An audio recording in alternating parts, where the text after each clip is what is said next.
5:30.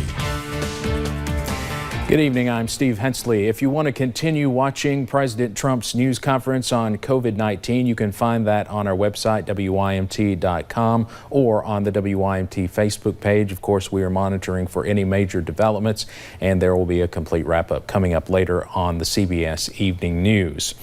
Back here at home, Pikeville Medical Center has its sights set on vascular surgery. Whether it is varicose veins or stent placement, hospital officials believe PMC is ahead of most facilities. WYMT's Buddy Forbes has more from PMC's attending vascular surgeon. Dr. Nancy Clark knows all about Eastern Kentucky. It is an interesting story and an interesting situation. I grew up here. I was here in Pikeville until I went to college. And the medical issues that are prevalent here in the hills. There's a lot of smoking here. There's a lot of diabetes. There's a lot of social situations that just need a little bit of tender, loving care. So she brought her knowledge to Pikeville Medical Center to work as a vascular surgeon. Reroutes the blood through here, and this all clots and goes away. Focused on veins and arteries, from aortic aneurysms to dialysis access. The aneurysm is a weakening of the wall of the aorta, so it's like developing a bubble on the aorta, like an inner tube in a tire that's about to blow out. And a blockage is similar to having a clogged pipe. It's like having rust in a pipe. Using procedures not available anywhere else in the area. And when you pull the catheter back, this unsheaths and it'll open. In the past, to fix that required a major surgery with a large incision and lots of complications.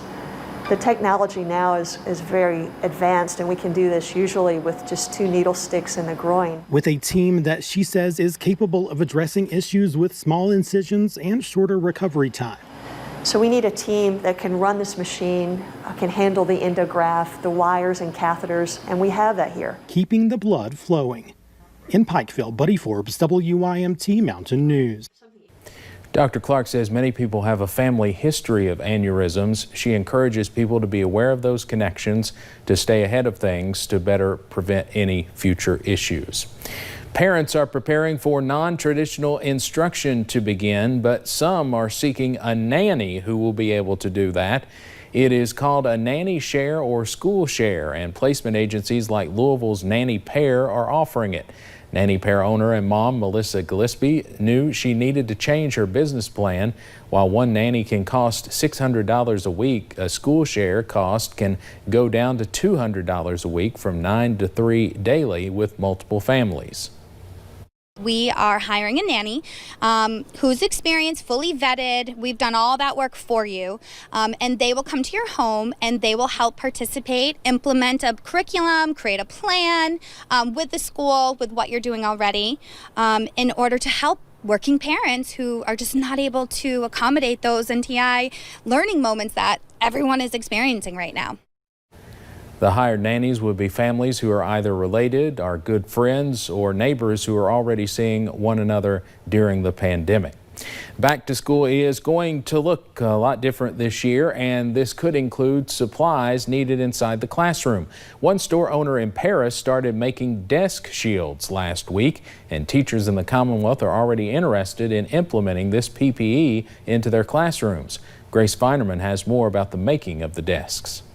Back to school supplies shopping, an exciting time for many kids. Pens and pencils, folders, and this year, desk shields. We kind of worked through it rather quickly, but almost the first one out of the box, it worked really great. CWF products owner Chuck Freisinger says he came up with the desk shield design after he was approached by elementary school teachers. Freisinger says he made face shields for the state earlier during the pandemic. It's a lot of those for the state, and then from there we started doing sneeze guards, and it's just leapfrogging one thing to another right now. Now these desk shields are made of Lexan and acrylic, meaning they're durable, so if students knock them over, they can be put back together in only around 10 minutes. Freisinger just started working on the design last week.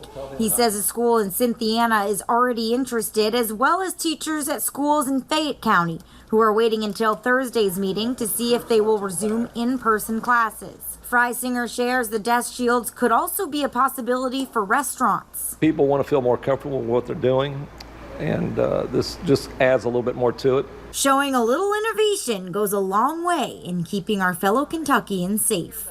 In Paris, Grace Feinerman, WKYT. Desk shields are made per order. If you are interested, you can go to CWF Products Facebook page to learn more.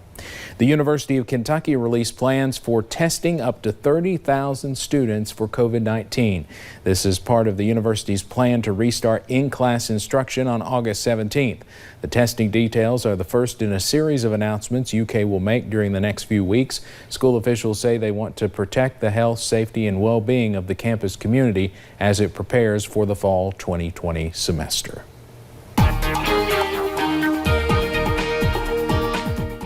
Seen the beautiful sunshine throughout the day today. Haven't had to deal with those showers and storms like we dealt with yesterday, but we will deal with more heading into tomorrow. But first, we're going to focus on the nice weather today. Looking along that camera outside the front porch there at WYMT, plenty of blue skies with a few clouds here and there, and it's a hot one out there. Looking at Jackson, 91 degrees, dew point at 69, so feeling closer to about 96 out there. Definitely hot and definitely on that humid side. Lower 90s for a lot of us, 93 in London, 95 in Jonesville, a little bit cooler in Harlan at 87, a nice cool 82 over into Wise. I think it's because they're getting just a little bit of a shower or thunderstorm over there, but feeling like 99 in Prestonsburg right now, feeling like 95 in Williamsburg, so a lot of us feeling like those mid to upper 90s, maybe even close to 100 at times. So yeah, there's been a few stray showers over into parts of Virginia, West Virginia, and even East Tennessee, but for us here in Eastern Kentucky, we've remained on that dry side throughout the day and possibly will throughout the rest of the evening hours. We could see a few rain chances late tonight. Temperatures dropping near about 71 degrees, but a cold front moves in, providing more showers and storms for tomorrow. I'll have more details on that coming up in a little bit. All right, Paige, thank you. Walmart is giving another round of bonuses to its frontline workers. The Vega retailer says full-time hourly associates will receive a $300 bonus on August 20th. Part-time hourly and temporary associates will get $150. The retail giant says it adds up to about $428 million. Walmart also announced it's closing on Thanksgiving Day. It said its workers stepped up during this trying year and they should enjoy the holiday with their loved ones. The first pitch of the new baseball season will come from Dr. Anthony Fauci. The Washington Nationals say the top U.S. infectious disease expert has accepted their invite to toss the ceremonial pitch Thursday night. The statement calls Fauci a true champion for the country during the COVID pandemic, and according to the team, it is only fitting to honor him by kicking off the season. Thursday's game against the New York Yankees is the season opener. Coming up on Mountain News at 5:30, millennials and Gen Zers are getting creative with the national stock market. More showers and storms move in tomorrow. We'll break down the timing and impacts coming up.